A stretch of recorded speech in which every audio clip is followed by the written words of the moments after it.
오늘은 우리에게 주신 요한복음 4장 말씀을 통해서 목마르지 않은 인생이라는 제목으로 함께 말씀의 은혜를 나누고자 합니다. 여러분, 우리는 오늘을 살아가면서 참 많은 갈증을 느끼며 살아갑니다. 목이 마른 갈증이 아니라요, 마음의 갈증 때문에 힘들어하며 오늘을 살아갑니다. 성공을 했습니다. 그런데 더 큰 성공을 우리는 기대합니다. 많은 사람들에게 인정받는 자리에 세워졌습니다. 그런데 더 많은 인정을 받고 싶은 마음이 우리 안에 불쑥불쑥 튀어나옵니다. 사랑을 참 많이 받았습니다. 이미 사랑을 받고 있습니다. 그런데 더 풍성하고 큰 사랑을 받기 원하는 마음이 우리 안에 있습니다. 그러게 우리의 마음 깊은 곳은요, 늘 불안합니다. 채워진 것 같았는데 비어있는 현실이 우리의 마음을 불편하게 합니다. 잡힌 것 같은데 결국에는 놓친 것 같아서 여전히 우리의 마음은 두려움 가운데 있습니다. 그러니 우리의 겉모습은 늘 웃고 있는 것 같으면서도 우리의 마음이 늘 메마른 모습으로 하루하루를 살아가는 것을 발견하게 됩니다. 여러분, 이것은요, 어떤 개인의 감정적인 문제에 지나는 것이 아닙니다. 여러분, 이것은요, 온 세계 모든 사람들이 느끼는 영혼의 갈증입니다. 여러분, 실제로 세계 유력한 설문조사 기관인 갤럽 조사에 의하면요, 세계 사람들 중에 4명 중에 1명이 깊은 외로움을 느끼며 공허함 속에서 하루하루를 살아간다는 결과가 있습니다. 여러분, 우리나라도 별반 다르지 않습니다. 통계청의 조사와 여러 사회기관들의 조사에 의하면요, 세계 사람들이 느끼는 그와 같은 감정 속에서, 아니 그보다 더 큰 결과 속에서 많은 사람들이 깊은 외로움과 공허감 속에서 하루하루를 살아간다라는 결과들이 도출되고 있습니다. 여러분, 이와 같은 갈증은요, 물 한 잔으로 해결되어지는 갈증이 아닙니다. 돈으로, 사람으로, 명예로, 지위로 이 갈증은 해결되지 않습니다. 여러분, 이것들이 단순간에 우리의 갈증을 해결해 줄 수 있을지는 모르겠습니다. 하지만 결국 이것들이 우리의 마음의 갈증을 더해갑니다. 마치 바닷물을 마시는 것 같습니다. 목이 너무 마릅니다. 그래서 바닷물을 마셨는데 그 순간은 시원하지만 더 큰 갈증이 밀려오는 것을 우리는 경험하듯이, 여러분, 앞서 이야기했던 모든 요소들이 우리의 영혼의 갈급함을 온전히 해결해 주지 못함을 우리는 삶에서 경험하고 있습니다. 여러분, 이와 같은 갈급함과 갈증 속에 하루하루를 힘겹게 살아내고 있었던 한 인물이 오늘 본문 속에 등장하고 있습니다. 그 인물이 누구예요? 사마리아 여인입니다. 오늘 함께 읽지 않았지만 예수님께서는요, 사마리아에 있는 수가라는 동네에 친히 발걸음을 옮기고 있는 것을 보게 됩니다. 사실 이와 같은 예수님의 모습은요, 유대인들에게는 꽤 낯설고 충격적인 장면이었습니다.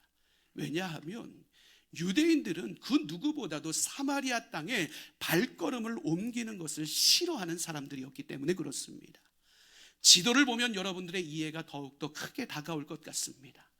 여러분, 지도상에서 보는 것과 같이요, 이스라엘의 영토를 크게 세 부류로 나눈다면 가장 남쪽에요, 예루살렘이 있는 유대 땅이 있고, 가장 북쪽에는 갈릴리라는 땅이 있습니다. 그리고 유대 땅과 갈릴리 땅 사이에 사마리아라는 땅이 존재하고 있습니다. 여러분, 그렇다면요, 저 남부 지역에서 북부 지역까지 빠르게 이동하기 원한다면 여러분, 빨간색 화살표를 통해서 이동하는 것이 낫겠습니까? 파란색 화살표를 통해서 이동하는 것이 낫겠습니까? 예, 이야기해 보세요. 제가 너무 어려운 질문한 거 아니잖아요. 상식적으로 생각해 보세요. 어느 화살표를 통해서 가는 게 빨라요? 빨간색 화살표를 통해서 가는 게 빠르지요. 빨간색 화살표를 통해서 가면 유대에서 갈릴리까지 하루나 이틀이면 충분히 갈 수 있습니다. 그런데 유대인들은 그 빠른 길을 선택하지 않습니다. 오히려 저 파란 길을 선택해서 우회하는 길을 걷는 것이 유대인들의 모습입니다. 굳이 동편으로 이동해서 요단강변을 따라서 북쪽으로 올라가서 서쪽으로 또 이동해서 갈릴리 호수를 통해서 갈릴리를 넘어가는 거예요. 여러분, 왜 굳이 이와 같이 시간도 걸리고 불편한 길을 유대인들이 선택하느냐? 여러분, 역사적 기록을 통해서 우리는 그것을 확인하게 됩니다. 여러분, BC 722년에요 북이스라엘이 아수르의 공격으로 말미암아 멸망하게 됩니다. 그러면서 아수르가 이주 정책을 쓰게 되는데 이스라엘 사람들을 포로로 끌고 가면서 그 땅 가운데 다른 민족의 사람들을 이동시켰습니다. 그러니 남아있는 이스라엘 사람들과 다른 민족의 사람들이 함께 그 땅에서 공존하게 되었던 거예요. 시간이 지나니 어떻습니까? 관계가 형성되고 서로 간에 결혼을 하게 됩니다. 그러면서 혼혈 민족이란 게 태어나게 된 거예요. 유대인들의 최고의 자랑이 무엇이에요? 순수 혈통입니다. 순수 혈통을 자랑하는 유대인들에게 입장에서는 이 혼혈 민족의 사마리아인들은 심각한 문제가 되었습니다. 그들의 신앙도 그들의 민족도 결코 순수하지 않다라고 유대인들은 판단했습니다. 그렇기 때문에 유대인들은요 사마리아인들과 식탁을 함께 하지 않았습니다. 예배의 자리조차도 함께 하지 않았습니다. 그러니 사마리아 땅을 밟는다는 것, 그것은 유대인들에게 너무나도 부정스러운 일이었습니다. 그런데 오늘 예수님의 모습은 어떠세요? 그 부정하다는 땅을 마다하지 않고 친히 선택하십니다. 그 땅을 피하시는 것이 아니라 다른 사람의 의견에 동조되어서 그 땅을 밟은 것이 아니라 본인의 선택으로 그 땅을 향해 발걸음을 옮기는 예수님의 모습을 보게 됩니다. 4절에 보니까요, 내가 그 사마리아를 통과해야 되겠노라 주님께서 분명하게 말씀하십니다. 단순한 이동이 아닙니다. 헬라어 원문의 이야기 내용을 살펴보면 내가 반드시 그 땅을 통과해야 될 거야 라는 강한 의지를 표현하고 있는 예수님의 마음을 읽을 수 있습니다. 왜 그럴까요? 왜 예수님은 굳이 그 사마리아 땅을 향해 발걸음을 옮기시는 것일까? 여러분, 지리적인 문제가 아닙니다. 환경적 어려움 때문도 아닙니다. 예수님이 많이 지쳤기 때문도 아닙니다. 그 사마리아 땅, 그 수가성이라는 동네 속에 오늘도 우물가에서 목마름의 문제를 해결하지 못한 그 한 여인을 만나기 위해 예수님은 친히 그분의 발걸음을 사마리아 땅으로 옮깁니다.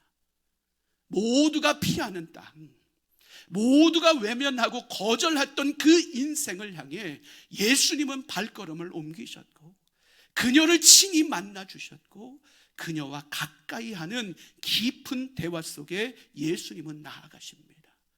왜요? 그녀의 눈물을 보셨기 때문이 그렇습니다. 그녀의 아픔을 이해하셨기 때문에 그렇습니다. 그녀의 삶을 다시 회복하기를 원하셨기 때문에 그렇습니다. 그러기에 예수님은요 그녀와 대화를 시작합니다. 내가 목마르니 내게 물을 좀 다오. 여러분, 이 모습도 사실은요 유대인들에게 있어서는 굉장히 충격적인 장면입니다. 그 당시 라피라고 불리는 사람은요 길가에서 낯선 여자와 절대로 대화를 하지 않았습니다. 그런데 오늘 예수님은 대화를 시작합니다. 심지어 대화를 나누는 여인이 어떤 여인이에요? 유대인들이 그렇게 멸시천대하던 사마리아 여인이었습니다. 그럼에도 불구하고 예수님은 자신 앞에 있는 경계를 무시하십니다. 종교적 경계, 민족적인 경계, 그리고 사회 간섭적인 경계, 그 모든 것을 뛰어넘어서 사마리아 여인과 접촉하고 대화를 시도하십니다. 왜요? 그 정도로 이 여인의 갈급함들을 해결하기를 원하시는 애끓는 예수의 마음이 분명히 존재했다는 것입니다. 예수님은 그녀를 회복하기를 원하셨습니다. 그래서 대화를 이어갑니다. 그 대화의 이어짐 속에 예수님이 무엇을 이야기를 하세요? 그녀의 삶을 들추어내기 시작합니다. 너의 남편이 5이 있었고 지금 남편도 너의 남편이 아니구나. 예수님 말씀합니다. 여러분, 이 말씀을 들으면 어때요? 이 부분의 성경을 읽었을 때 여러분에게 느껴졌던 감정은 무엇입니까? 아, 이 여인 도덕적으로 문제가 있었구나. 예수님께서 그 부분을 지적하고 있는 것이구나.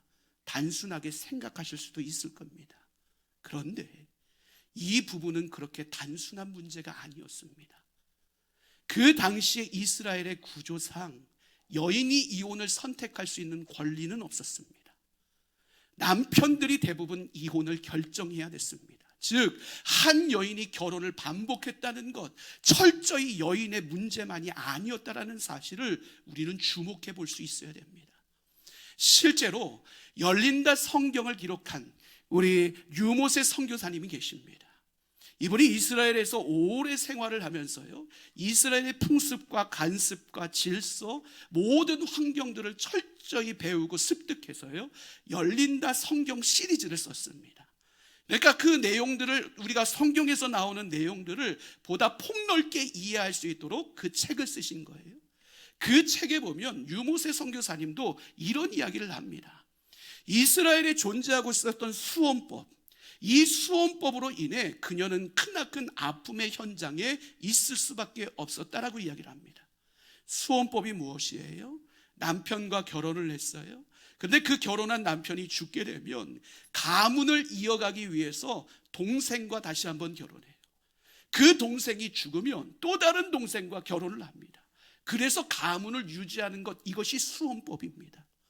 이 수혼법으로 인해 어쩔 수 없는 아픔과 상처 가운데 거할 수밖에 없었던 것이 사마리아 여인이었다라고 이야기를 합니다. 류모세 선교사님만 이야기하는 것이 아닙니다. 여러분, 복음주의 신학 역사를 가르치는 교수님이 계신데, 크레이그 키너라는 유명한 교수님이 계십니다. 이 교수님도 이 사마리아 여인의 삶을 바라보면서 이렇게 정의를 내립니다. 그 당시의 사회 구조를 통해서 이별과 그리고 상심을 반복적으로 경험할 수밖에 없었던 것이 사마리아 여인의 삶의 모습이었다. 무엇을 이야기를 하는 거예요? 예수님이 들추어내신 사마리아 여인의 이야기는 죄의 이야기가 아니라 그녀를 끊임없이 갈급하게 만든 요소, 그녀의 상실감과 반복되는 버림에 대한 아픈 인생의 이야기가 사마리아 여인의 이야기임을 우리는 분명히 깨닫게 된다는 거예요. 여러분, 예수님은 그녀를 비난하고 싶지 않았습니다. 예수님은 그녀를 정죄하고 싶지 않았습니다.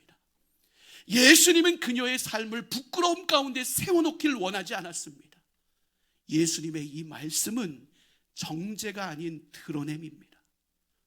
상처를 폭로하는 것이 아니라 그 상처를 직면하게 하는 예수님의 배려의 역사였음을 우리는 기억해야 됩니다.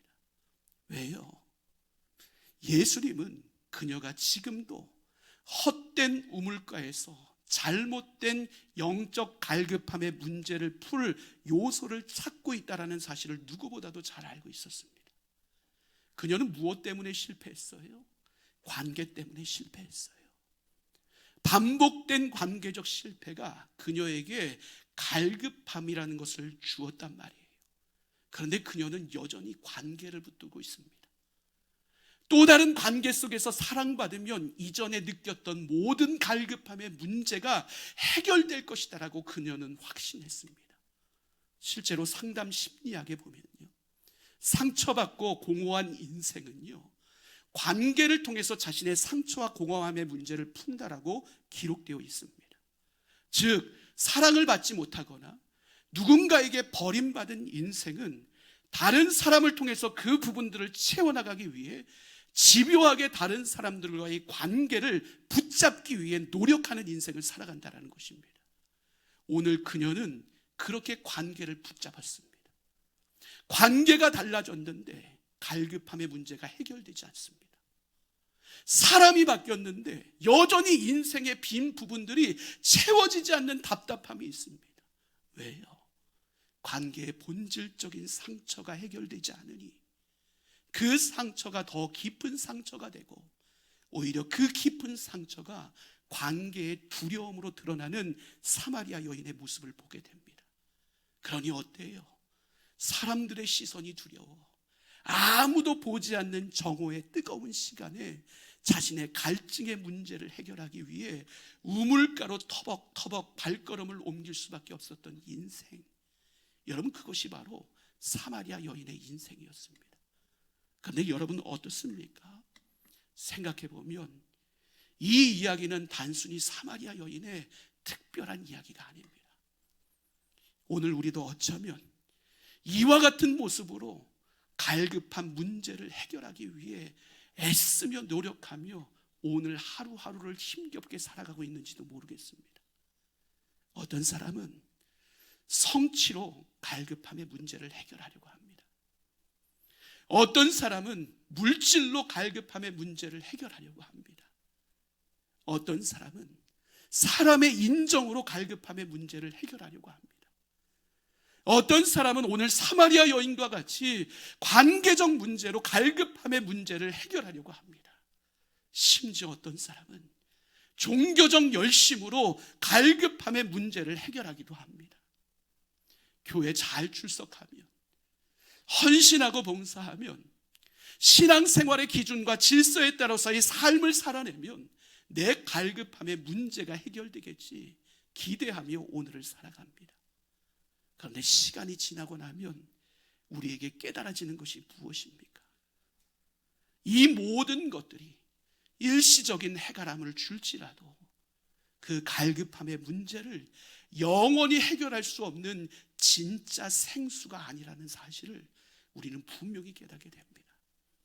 여러분 그렇다면 오늘 우리의 인생을 온전히 이 갈급함에서 자유케 해야 될 진짜 생수는 도대체 무엇입니까? 참으로 감사하게 오늘 예수님은 그 생수를 우리에게 분명히 알려주고 계십니다. 14절의 내용입니다. 함께 읽겠습니다. 내가 주는 물을 마시는 자는 영원히 목마르지 아니하리니 내가 주는 물은 그 속에서 영생하도록 솟아나는 샘물이 되리라. 아멘. 우리 다시 한번 읽겠습니다. 내가 주는 물을 마시는 자는 영원히 목마르지 아니하리니 내가 주는 물은 그 속에서 영생하도록 솟아나는 샘물이 되리라. 아멘. 여러분 우리가 찾는 물은 어디서 와요? 대부분 밖에서 길어옵니다. 그래서 갈증이 나면 또다시 밖으로 나아가 그 물을 길어오고 그 물이 부족하면 또 밖으로 나가서 그 물을 찾아옵니다. 여러분 이것이 우리의 인생의 반복입니다. 채워진 것 같았는데 비워져 있습니다. 잡은 것 같았는데 놓쳤습니다. 그래서 우리는 우리만의 우물을 향해서 오르락내리락 하는 인생을 반복적으로 살아갑니다. 그런데 어때요? 밖에서 길어온 우물이 우리 안에 영혼의 갈급한 문제를 해결합니까? 그러지 못하더라는 거예요. 그래서 오늘 예수님은 우리에게 진짜 생수를 주십니다. 예수님만이 주실 수 있는 물을 우리에게 허락해 주십니다. 예수님이 주시는 물은 단순히 목만 축이는 물이 아닙니다. 예수님이 주시는 물은 단순히 우리의 겉모습만 씻어내는 물이 아닙니다. 예수님이 주시는 물은 우리의 속 안에서 끊임없이 솟아나는 샘물과도 같은 것이 예수님이 우리에게 주시는 생수입니다. 밖에서 우리가 애써 거두오는 물이 아니라 우리 안에 예수가 거함으로 말미암아 끊임없이 넘치도록 터져나오는 샘물, 여러분 이것이 바로 예수가 우리에게 주시는 생수인 것입니다. 그러게 예수님 뭐라고 말씀하십니까? 내가 주는 물을 마시는 자는 영원히 목마르지 아니하리라. 여러분 이것이 복음 아니겠습니까? 환경이 변했기 때문에 평안해지는 것이 아닙니다. 사람이 바뀌었기 때문에 만족을 얻는 것이 아닙니다. 상황이 좋아졌기 때문에 우리의 인생이 채워지는 것이 아닙니다. 예수가 내 안에 거하기에 끊이지 않고 넘치도록 솟아오르는 생수, 여러분 그것이 바로 예수 그리스도가 우리에게 주시는 놀라운 생명수인 것입니다.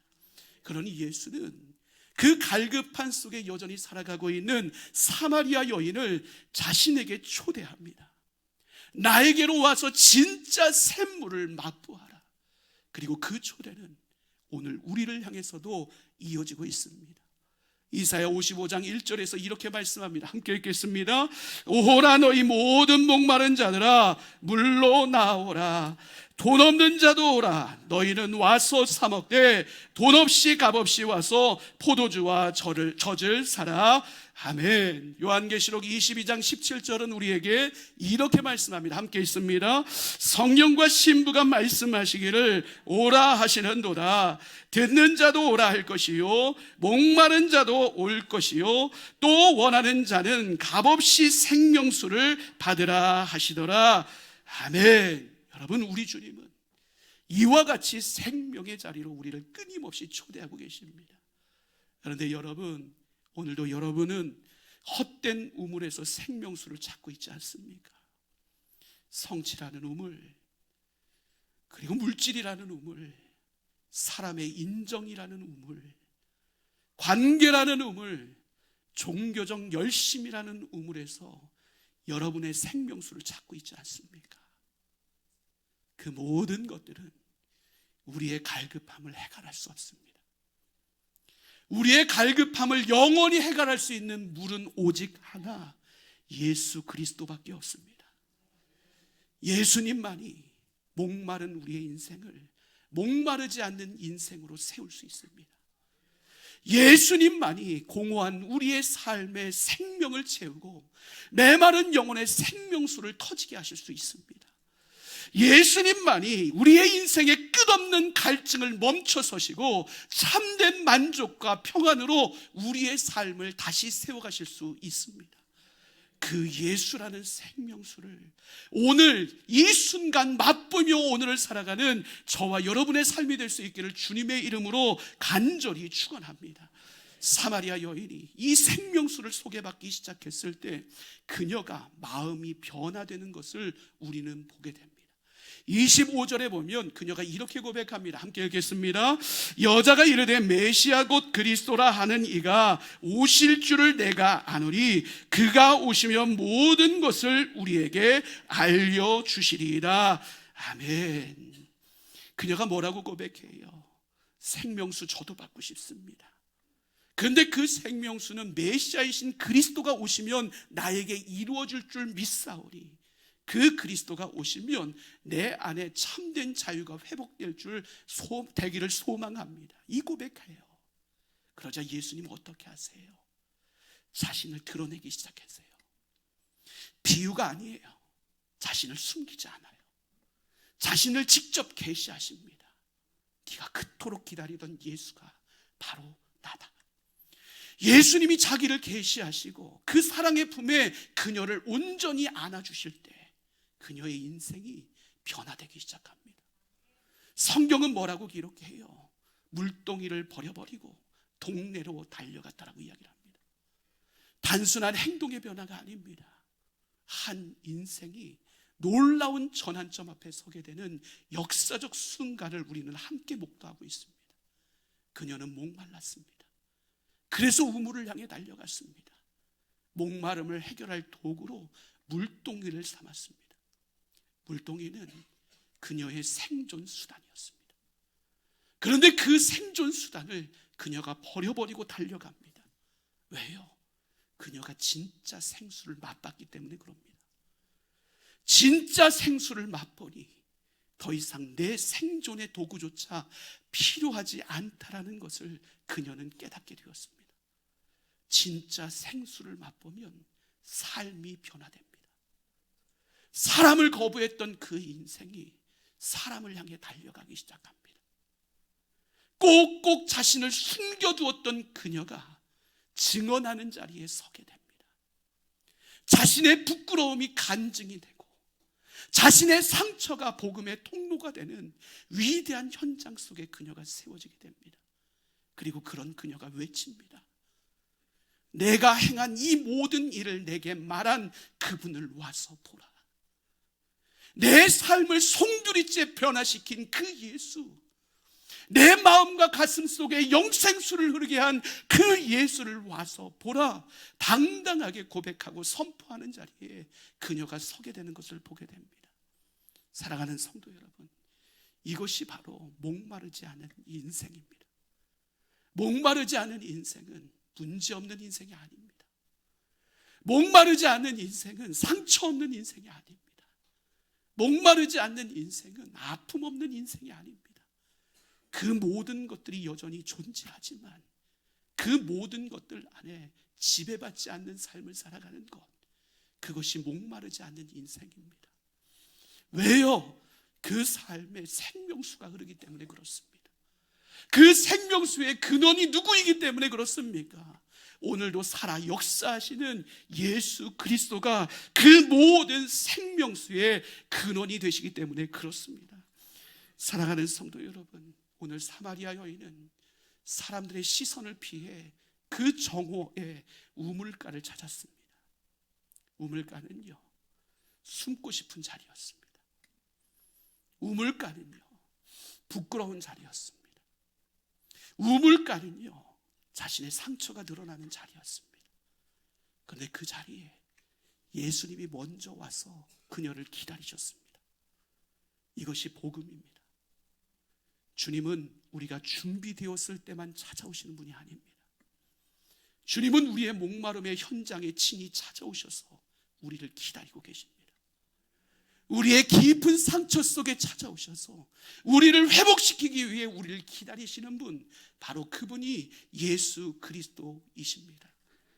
그분이 십자가에서 내가 목마르다 고백하셨습니다. 육체적 목마름이 아니었습니다.